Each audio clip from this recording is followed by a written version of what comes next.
松原さん、質問です。はいはい。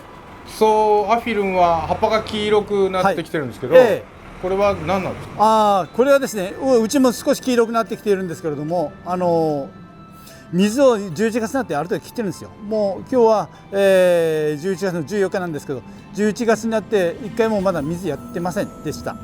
はい。それによってですね、やはり黄色くなってきます。はい。黄色くなってきても、本体は大丈夫なんで全然大丈夫です。もともと落ちてから葉っぱ花もつきますし、今ある程度水切ることが大事ですんで、葉っぱが黄色くなって落葉することはもうしょうがないかなと思います。はい。まず全部は落ちないんですけど、ある程度上の方がですね、黄色くなって、落ちてくるということになると思います。はい。ある程度本当に11月はですね、うちも14日水やってないとある程度葉が黄色くなってきておりますんで、はい。そういうところで、今年はもうしっかり水を切って花芽をつけさせようかなと思っているところですよね。じゃあ、付属した質問ですけど、これ直接お問い合わせでいただきました。苔玉、アフィルムの苔玉を買っていただいた方です。ありがとうございます。今年そちらで下水系のデンドロビウムの苔玉を購入しました。デンドロビウムは11月の1ヶ月は水を切らないと花が咲かないと聞きましたが、本当でしょうか？はい。基本的に去年まではある程度乾かしてから水やるということでやっていたんですけど、今年は思い切って、水をある程度もう2週間もやってないんで、そういう形で乾かすという方で今やっております。はい。でもですね、本当にまだ心配は心配ですよね。バルブがちょっとシワが寄ったりするんで、だから私の知り合いも乾いたら水あげてるよっていう方がもうおられますので、そこでしっかり花芽がついているんで、もうそうですね、1ヶ月完全に乾かす必要もないのかなと思うんですよね。1週間か2週間に乾いたら1回ぐらい水やるよっていう方もおられますので、それでしっかり花芽がついていました。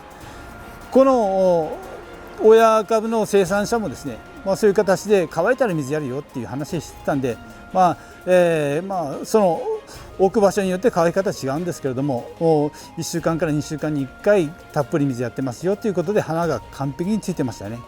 はい、だから絶対1ヶ月間乾かさなくちゃいけないっていうこともないのかもしれません。このアフィラムに関してはですね、よくYouTube なんかでもう1ヶ月絶対乾かしてよっていうことも言っておられる方もおられますけど、そこはですね、私の経験上絶対1ヶ月乾かさなくちゃ花芽がつかないということはないとは思います。はい、そういうところですね。じゃあ検証中ということですか？そうです。今年は特にもう今のところやってないんで、でも本当に葉が黄色くなってくるんですよね。少し心配ですよね。そういうところです。ちょっと様子見ながら私も水やりたいなと思っているところなんですよね。ちょっとまとめると、松原さんが今まで言ってたと、乾いたらあげる、乾いたらあげるでも花はつくと。つきますね。ただ今年はちょっと水を切り気味にして、それで花芽がいっぱいつくんじゃないかっていうのをやってるんですね。よく YouTube でやってるのは1ヶ月水やる方がいいよっていう形で完璧にやってない方もおられるみたいですけど、葉がふるってくるんですよね。そういうのも少しちょっとどうなのかなと思いながらやってるところですね。丸坊主になって花がいっぱいついている時も特にありますが、時々ありますけどね。そういう形になっていいのかどうかちょっと今検証中というところですね。検証中ですね。そうですね。今のところ15日2週間水やってないというところで過ごしておりますけど、検証中ということで、今年結果がはっきり出てきますんで、今までは乾いたら水やるパターンでした。だから1週間に1回とか2週間に1回ぐらい水をしっかりやっていたんで、うちのハウスは結構乾いていたんで、それより前にやったこともあります。1週間に 1,2 回やった経緯もあります。だからうちのハウス置く場所によって違うと思うんですよね、乾きが。この生産者のところでは大きいハウスですんで、1,2 週間に1回で乾いたらっていうことだったんですけどね。でも結構乾いてました。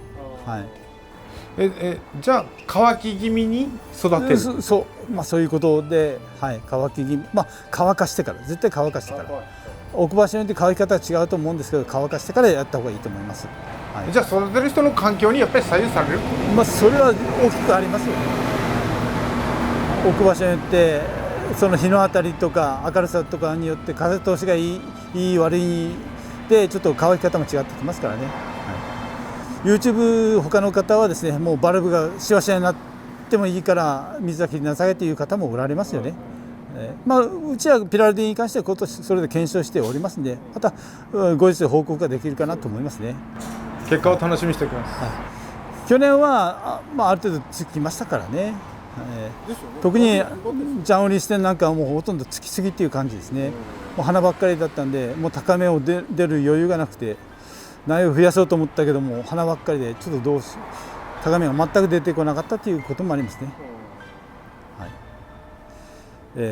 まあ、そういうところで、まあ、今ところは100点満点の回答はできないんですけど、まあ、検証中ということで、まあこれも報告していきたいと思います。特にでも基本は乾かし気味に育てるっていうのが基本ですんで、はい、やってみてください。はい、ありがとうございます。続いて質問ですけど、毎年この時期に聞かれるんですけど、低温処理。ちょっと温度帯をですね、まあ、暖かいところと寒いところと違うんですけども、基本はまあ10度以下に2週間以上当てた方がいいと言われております。寒さには当てること。私もですね、今もうビニールもかけなくてこういう状態でおりますけれども、様子を見て今最低温度がですね、まあ、やっと10度を切るのが何日間か出るというところもあったんで、まあ、そこら辺は気をつけて10度以下、最低気温が10度以下に2週間以上当てたいと思っております。それは当てられた方がいいと思います。そうですね、最低最高気温計がありますからね、まあ、それを見てもいいでしょうし、まあ、でも霜に当てない方がいいから、まあ、そこら辺は気をつけてください。ですから霜注意報が出る前にちょっと部屋の中に取り込むとか、そういうことをした方がいいかなと思います。私は多分12月になって移動させようかなと思ってます。ある程度低温に当てて、霜が降りる前、まあ、12月になって、寒がるやつはこうちょっとまあ、10度最低温度が10度あるちょっとハウスが借りるようになったんで、まあ、そこに移動しようかなと思っておりますんで、まあ、早めにその温度があるところに直さない方がいいっていうことですよね。ですよね。可愛いからといってもう寒くなったからお家の中入れようっていうのはあんまり良くないというか、もうちょっと鍛えないといけないんですね。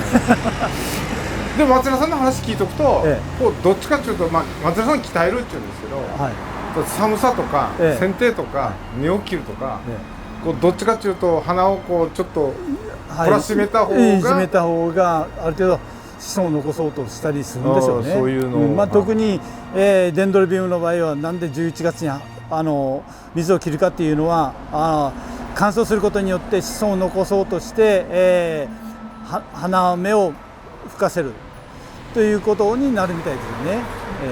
花芽がそこでできると乾燥することによって子孫を残そうと思ってですね、そういうのがあると思います。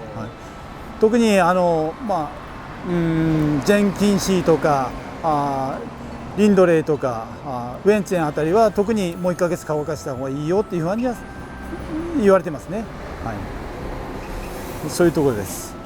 で、普通のデンドロビウムに関してはそうですね、寒さにしっかり当てて春ちゃんと加温すれば花はつくよっていう方もおられますしね。やっぱり育てる環境によって相当だいぶ違ってくると思いますね。あまり過保護にしない。そうですね、まあ、早く取り入れすぎたりはしない方がいいかなと思います。じゃあ続いてですね、YouTube についたコメントを紹介します。これはもういつも松田さんの動画にはコメントをつけてくれるチャッキーさんです。今朝の動画ですね、NG 集というので出したんですけども、今回はいろいろハプニング集があり人間味あふれるほっこり動画になっています。そうですか。すいません、私まだ見ていません。申し訳ない。くるから村チャンネル様の編集の大変さが伺えます。それは言えますね。もう3時間4時間かかったと言われてますんで申し訳ないです。私今朝4時から釣り行ったもんでそれからすぐ自分の仕事したんでまだ見ていません。すいません。どんなハプニングがあるのか後で見てみたいと思います。このような動画もありですね。また見てみたいです。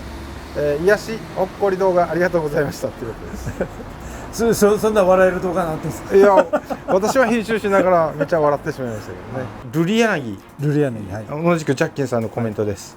おはようございます。ルリ柳、癒され花ですね。挿し木で増やしていますが種子も実っていますね。要するに種がついてますね、はいはい、花を咲かすためには取り除くのが正解でしょうが、はい、せっかくの種子未生は無理なのでしょうか。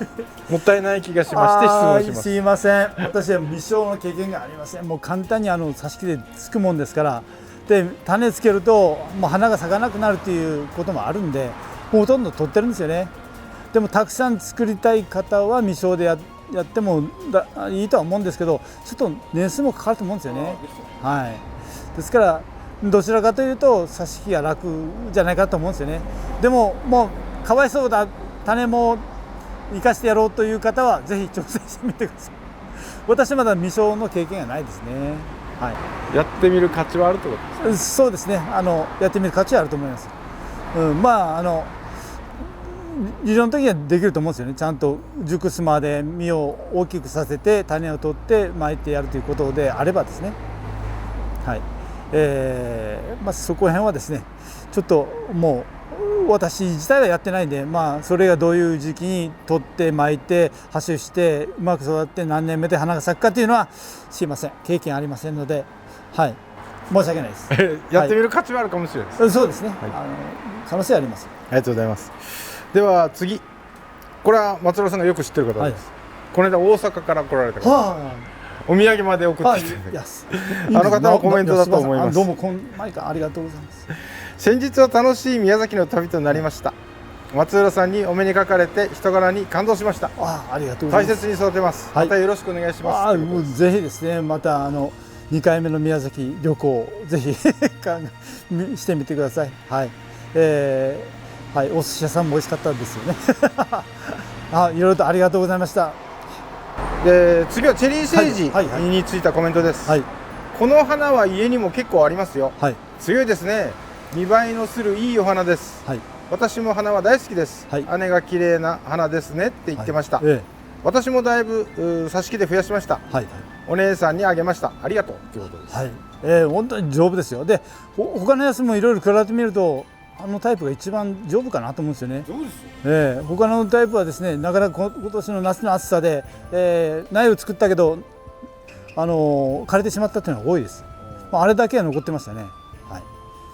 挿し木でもう簡単に増えるし、他のやつはですね、あれほど発酵率は良くなかったですね。で何年も持ちますし、でも同じところで何年も作るとやはり老化してくるんで、新しく苗を作ってまた植え替えされるというのも一つ準備された方がいいかなと思いますよね。木質化していきますから。では次です。ジェンキン氏の動画に、ついたコメントです。12年くらい前のリンドレーがありますが、大きくなって重くなってしまい、昨年コルク板につけました。根が細いので活着していませんが元気です。私もですね、大株をちょっと手に入って、それを大株を5、6個に分けましたよ。で5、6個に分けてもう全部水苔抜いて板につけたんですよ。で夏の間にちょっと受け皿に水を張ってそこにつけてたらバリバリ根が張ってきましたからね。大株になったら株分けしてつけるというのもいいかもしれません。それと、時期的には4月5月がいいと思います。で梅雨時期に発根してくるからですね。私はジェンキンシーはこれがジェンキンシーなんですけど、8月につけたんですよ。もう遅かったんですけどしっかり根が張ってきていますからね。8月でもちょっと遅くはないけど、しっかり根を張らせるには梅雨時期の前がいいと思いますね。ジェンキンシー大株の場合はある程度分けてコルク漬け、流木漬け、板漬けとかできるんで、そこには挑戦されるといいかなと思います。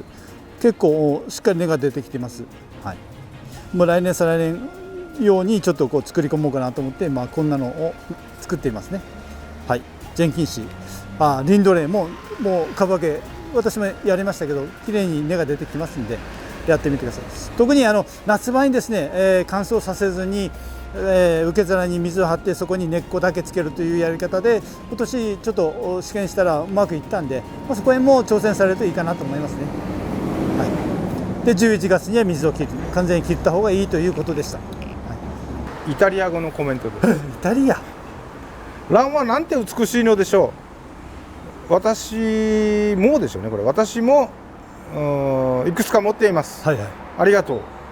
イタリアです。イタリアすごいですね。はい、YouTube 様っていうかすごいんですね。世界中から見てるんですね。世界中から見てますよ。松浦さん下手なこと言えないですよ。ですよね。もうでもあれですか。日本語で分析で向こうで変換してみてわかるんですか。向こうイタリア語で変換できるように設定してます。したんですか。お疲れ様です。夜も寝ずにやってます。